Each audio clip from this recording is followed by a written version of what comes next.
We're going to start, though, in studio with Sunrise's Drew Petrimoulx. Drew, give us the details of this takeover, including what this means for home rule and Washington, D.C. policing. Yeah, so it's a little bit unclear. First, let's go back what exactly home rule says. That in an emergency situation, which the president declared yesterday, it gives him the power to take over the D.C. Police Department, which he did yesterday and immediately delegated that power to Attorney General Pam Bondi.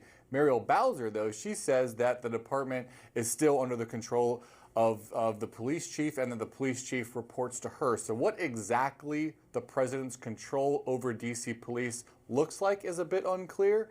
But again, in addition, he's sending in those National Guard troops, which I think that will be kind of felt on the streets more immediately. And are we expecting the National Guard troops to actually be walking the streets, Drew? Walking the streets, yes. The Army spokesman, though, says they won't be carrying weapons and they're not going to be doing law enforcement, though. Secretary of Defense Pete Hegseth was on Fox News last night, and he said that those military personnel, the National Guard troops, would have a broad latitude to take necessary action to protect the citizens of D.C. and to protect themselves. Let's look back what happened in California. President Trump there federalized the National Guard troops there, sent them into Los Angeles, but they were mostly doing backup, securing the perimeter, protecting federal buildings. Look all the way back to 1989. President George H.W. Bush used Guard troops during the war on drugs, but again, there they were mostly in the background doing clerical work, intelligence. We've never seen federal troops come in and do law enforcement investigations, putting people in handcuffs with weapons. That would be something different here, and that doesn't seem like what's on the table, at least from the public statements we've seen so far. All right, so before we get to the reaction from lawmakers in and around the DMV, let's look again at what you said, how the president is legally allowed to do this. This is from Section 740 of D.C.'s Home Rule Act. It says the president can take control of MPD if they determine that special conditions of an emergency exist. Now, there is a 48-hour limit unless he goes to Congress and explains what this emergency is. And even if he does that, there is still a 30-day limit. Now, let's listen to what Mayor Bowser had to say about this announcement yesterday.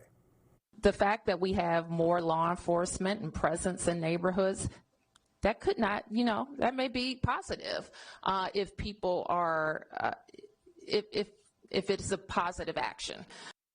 So the mayor, though, has said there's no need to do this right now, taking control of the MPD, the National Guard, because crime is down in the district. Crime is down in the district. They're going to be doing shifts of 200 Guard troops at a time so they can have about 24-hour coverage, and they're going to be focused on some of the areas that have seen an uptick in crime recently.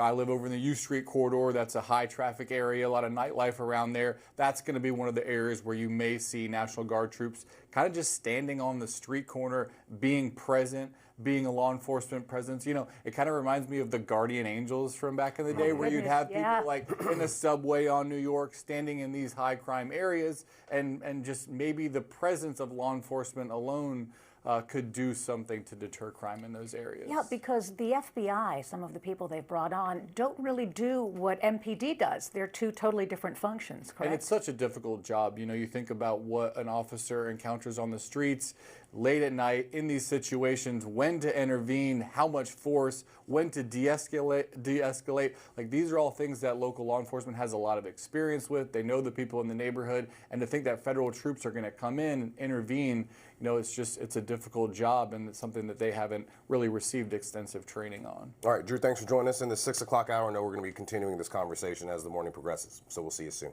Thank you, Drew.